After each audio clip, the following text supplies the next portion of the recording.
નમસ્કાર મિત્રો, વિડીયોમાં તમારું સ્વાગત છે। જી હા મિત્રો, અત્યારે હાલના સૌથી મોટા અને દુઃખદ સમાચાર સામે આવી રહ્યા છે। તો મિત્રો, સમાચારમાં વાત કરીએ તો સુરત શહેરમાં વરસી રહેલા તુફાની વરસાદ વચ્ચે એક અત્યંત હૃદયદ્રાવક અને કાળજુ કંપાવતી ઘટના સામે આવી છે। સુરતના રાદેરા વિસ્તારમાં અચાનક ભારે ગડગડાટ સાથે આકાશી વીજળી ત્રાટકી હતી અને આ કુદરતી આફતના ઝપેટમાં આવી જતા ત્યાં હાજર બે માસૂમ બાળકોના કરુણ મોત નીપજ્યા છે। મૃતક બંને બાળકો રાદેરાના સ્થાનિક કિનારા સ્ટ્રીટ વિસ્તારના રહેવાસી હોવાનું માલુમ પડ્યું છે, જેના કારણે આખો માહોલ સ્તબ્ધ થઈ ગયો છે।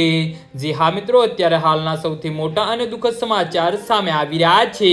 તો સમાચારમાં વધુ વિગતવાર વાત કરીએ તો વરસાદ દરમિયાન અચાનક વીજળી પડતા જ બંને બાળકો ઘટના સ્થળે જ ગંભીર રીતે દાઝી ગયા હતા અને બેભાન થઈને ઢળી પડ્યા હતા। આસપાસના સ્થાનિક લોકો અને પરિવારજનો દ્વારા અત્યંત ગભરાટ માહોલ વચ્ચે બંનેને તાત્કાલિક સારવાર અર્થે નજીકની હોસ્પિટલ ખસેડવામાં આવ્યા હતા। જો કે હોસ્પિટલ પહોંચતા જ ફરજ પરના તબીબોએ શરીરની ચકાસણી કરીને બંને બાળકોને મૃત જાહેર કર્યા હતા। જી હા મિત્રો, તો આના વિશે તમારું શું કહેવું છે તો નીચે અમારી કમેન્ટ બોક્સમાં જરૂરથી જણાવજો અને અમારી યુટ્યુબ ચેનલને સબસ્ક્રાઇબ કરવાની ભૂલતા નહીં। ધન્યવાદ।